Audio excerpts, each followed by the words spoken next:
kidding. I know. How great is that? This is unbelievable. Are we on a roll or are we on a roll?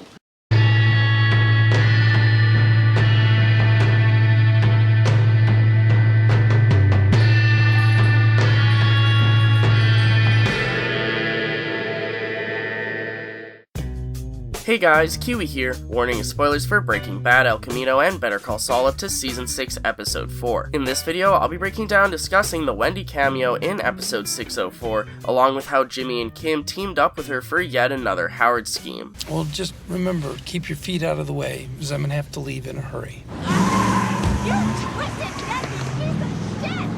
Like the video if you end up enjoying it, subscribe to the channel, and follow me on Twitter for more Better Call Saul and Breaking Bad updates, and if you really enjoy what I do here, maybe even consider checking out my Patreon. With that being said, let's jump into the breakdown. We start the episode with Howard going to his therapist while Jimmy steals Howard's car dressed up as him. This may be a callback or a reference to Season 1 where Jimmy dressed up as Howard to steal his likeness for the billboard. I suppose that Jimmy still has the suit that he used in Season 1, so he decided to put it to good use here again. As Jimmy leaves, he marks the parking spot with a cone so nobody steals the spot while he's gone. Jimmy then picks up Wendy at the Crossroads Motel, which is a notable Breaking Bad location. The Crossroads Motel, aka the Hooker Motel, is where druggies and sex workers usually reside. It's where Wendy usually hangs out or even lives, who's also a notable Breaking Bad character. We first saw both the Crossroads Motel and Wendy in Breaking Bad Season 1 when Hank brought Walt Jr. on a drive to scare him off of drugs due to thinking that Walt Jr. was smoking the devil's lettuce. We also see Wendy and the Crossroads Motel multiple times throughout Breaking Bad,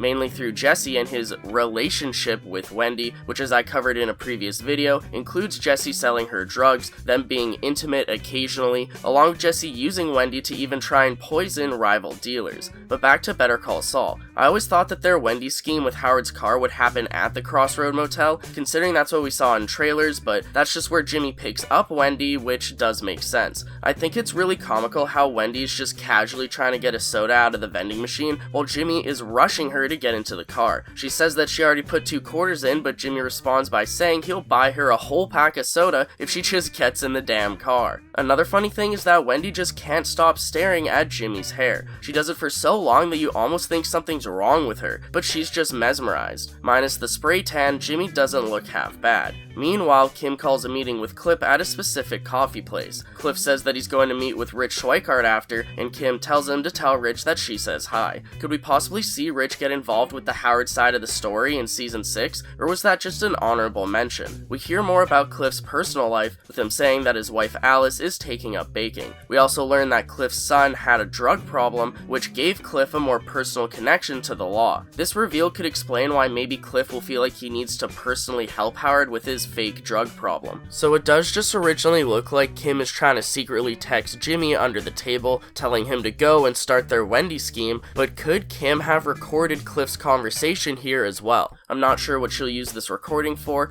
and if she does use it, Cliff should be able to remember that it was her that he told this to, so he'll be able to figure out that it was her that secretly recorded him. So if Kim did record Cliff, what do you think she's gonna use that recording for? Just for her own personal means to look back on the conversation, or is she gonna try and blackmail him somehow? Anyways, Kim proposes that there should be a new team of multiple lawyers dedicated to taking on the difficult cases. Kim says that she's going to him about this due to his connections in the state government. Cliff says that normally he'd tell her to get in line with everyone else and all of their good causes, but he says that she may be onto something, and more on that in just a moment. Just as Kim has Cliff on the hook, she texts Jimmy to start their scheme. Jimmy speeds around the corner of the street that they're on in Howard's car, rudely pushing Wendy out of the car and driving away. They did it from just the right distance so Cliff thinks it's Howard and can't tell that it's actually Jimmy. Even though Howard has an alibi being with his therapist, it'll be hard to convince Cliff that it wasn't him, considering the one-of-a-kind vanity license plate Namaste on his car. It was short and sweet. I thought it'd be a longer con with Jimmy maybe having a public argument with Wendy, but it got to the point quick. Jimmy kicks her out of the car and drives away, with it ending just as fast as it started, leaving Cliff unable to initially process what he even just saw. And then afterwards, Jimmy happily drives back to park Howard's car, but this time jamming along to Howard's jazz radio when earlier he had it turned off, shaking his head to it. But something always has to ruin Jimmy's mood, with this time being a cone. Someone moved the cone that Jimmy blocked off the parking spot with so he could return Howard's car to the same spot, so someone has moved the cone and stolen the spot. There's great comedic timing in this episode, making it feel really lighthearted compared to the first 3 episodes of the season. No, they moved the cone? What kind of asshole moves a cone?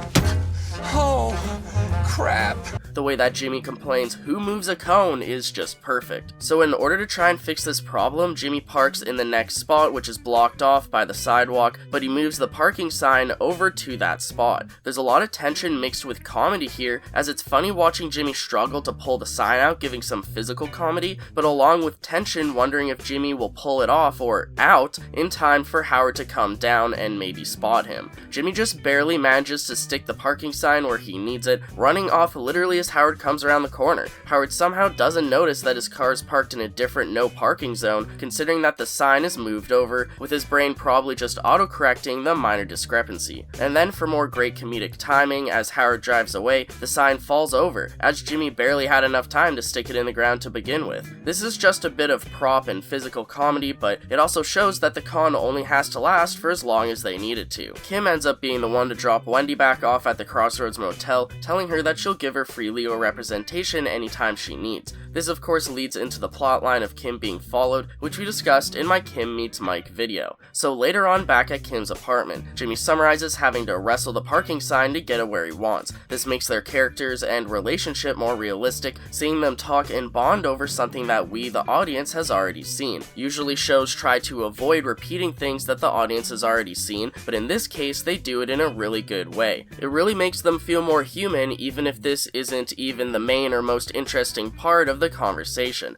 Kim tells Jimmy that Cliff definitely bought the whole Wendy scheme, and she adds by saying that Cliff was interested in what she was saying to him in regards to Kim starting up a special team of lawyers to help out pro bono clients. So quick side note here, Kim's rationalization for taking down Howard and getting the Sandpiper money in general is so she can open up her own firm of lawyers to help unfortunate pro bono clients who can't afford the legal representation that they need. But in this episode, Cliff gives Kim a possible way to do it legitimately. Kim was originally just stalling until Jimmy got there to do the Wendy scheme, but Cliff actually bites, telling Kim that she's onto something. This, at least to me, could be seen as a parallel to the whole Gretchen and Elliot situation in Breaking Bad, giving Walt an out, saying that they'll cover his cancer treatments and give him a legit job. So in a way, Walt and Kim have now both been given an option to do what they want legitimately, but they still choose the other more nefarious option, with Walt obviously cooking meth, and with Kim still taking down Howard. They give themselves these righteous excuses on why they're doing the bad things that they do, but then when they're given a legitimate solution to their excuses, they ignore it and still choose the nefarious option instead. That's at least the way that I interpreted it, but let me know what you thought about the Kim and Cliff convo in the comments. So it's crazy to me the amount of comedy in this episode compared to the first 3 episodes of season 6. It feels like they used episode 604 as a palate cleanser, giving a more lighthearted Jimmy and Kim scheme episode to combat just the horribly dark tones from last week with Nacho's final episode. It's also been confirmed that it's been about 2 weeks since the Lalo assassination attempt, so there was definitely a little bit of a time skip between episodes 603 and 604. But yeah, let me know what you think in the comments below about seeing Wendy in Better Call Saul, if we're gonna see her again,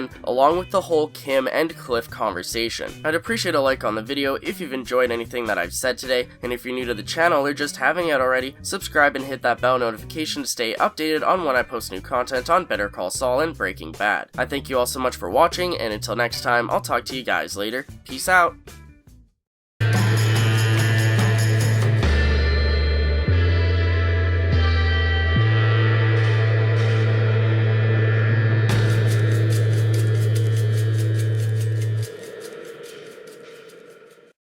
Wrestled it like a freaking bear, and I